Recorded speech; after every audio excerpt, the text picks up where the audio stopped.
Hello, hello, and the topic of today is stress and memory.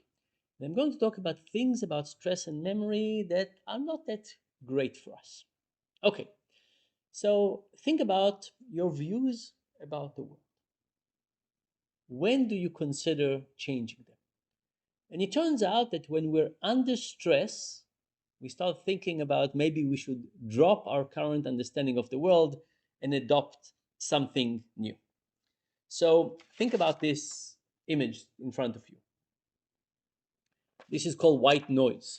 Sometimes we refer to white noise as full spectrum sound, shh, something like that. But this is also considered white noise. Lots of randomly created white and black dots. Now imagine we do an experiment and I show you this thing and I say, did you see an image? You say yes or no, and I show you another one, and every time it's something slightly different. And let's say I showed you 20 of those. At the end of the day, we say, how many images did you see in something that doesn't have images, or just created randomly? Now, what do you think happens when people are more stressed out? Um, in one experiment, people were going skydiving. What happened is people get closer to skydiving. As people get more stressed, we see more patterns. Why?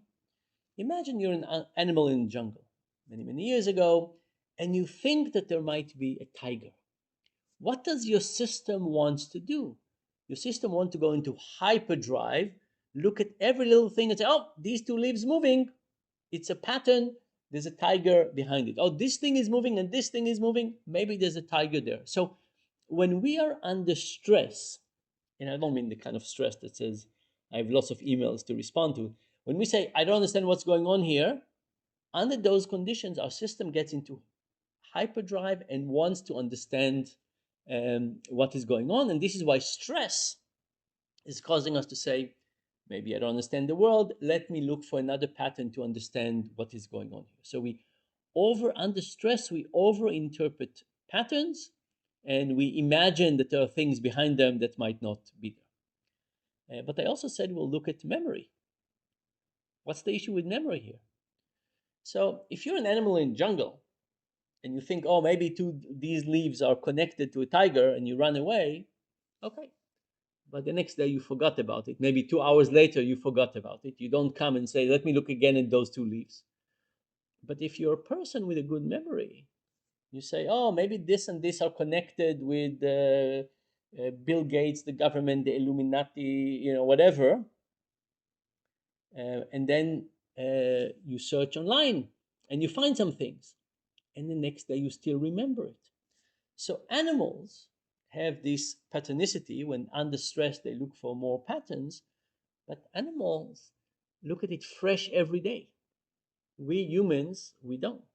We look at it every day as a function of what we did the day before.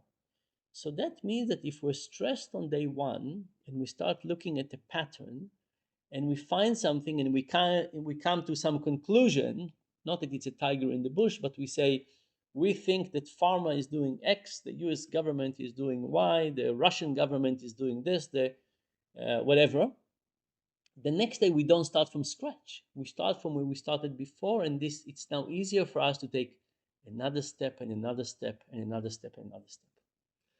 So it's a one way in which stress really wreaks havoc on our understanding of the world. And our memory aids us in going down a path that is not good for us. Now, I'm not recommending having no memory, but we do have to understand that those two things don't play well with each other. And stress and memory together can take normal, kind, wonderful people and get us to start going down a path in believing all kinds of things that are really not that good for us.